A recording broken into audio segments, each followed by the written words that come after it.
আসসালামু আলাইকুম এভরিওয়ান। আজকে নিয়ে আসলাম আরেকটি নতুন রান্নার রেসিপি, মিষ্টি কুমড়ো দিয়ে শুটকির তরকারি। তাহলে চলুন মেইন রেসিপিটিতে চলে যাই। মিষ্টি কুমড়োকে কাটার আগে ভালোভাবে আস্ত ধুয়ে নেবেন, তারপর ছোটো ছোটো টুকরো করবেন। খোসাটা একেবারে ফেলবেন না, মাঝে মাঝে কিছু খোসা থাকতে হবে, না হলে মিষ্টি কুমড়োটা ভেঙে যাবে। তারপর দিয়ে দেবেন পরিমাণ মতো রসুন বাটা এবং সাথে দিয়ে দেবেন মরিচের গুঁড়ো এবং সাথে দিয়ে দিবেন অল্প হলুদের গুঁড়ো, জাস্ট কালারটা আসার জন্য।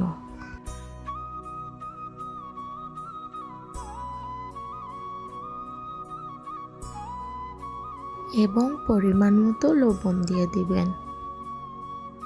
সাথে আপনাদের আরেকটি টিপস শিখিয়ে দিই। আমরা অনেকেই শুটকির তরকারি খেতে হলে শুটকি বাটা নিয়ে অনেক ভেজালে পড়ি, তাই আজকে শেখাবো একটা টেকনিক। শুটকিকে না বেটেই আপনি কিভাবে শুটকির তরকারি রান্না করতে পারবেন।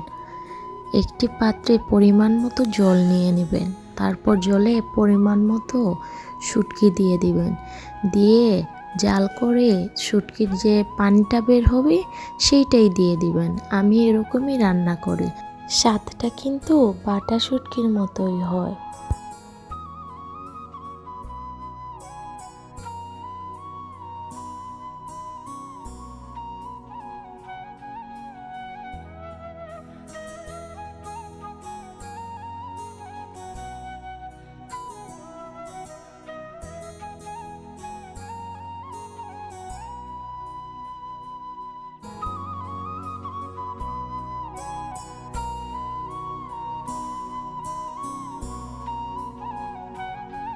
সাথে দিয়ে দিলাম চিংড়ি মাছ।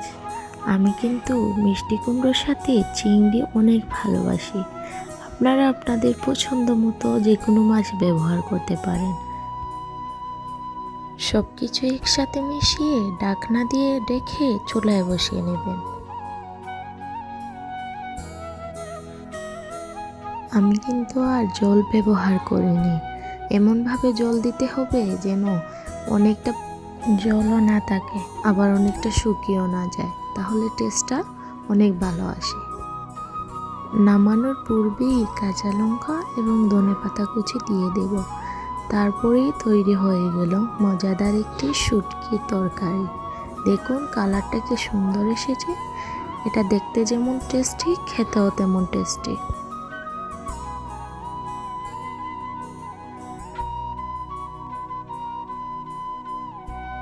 Thanks for watching everyone. Please subscribe my channel.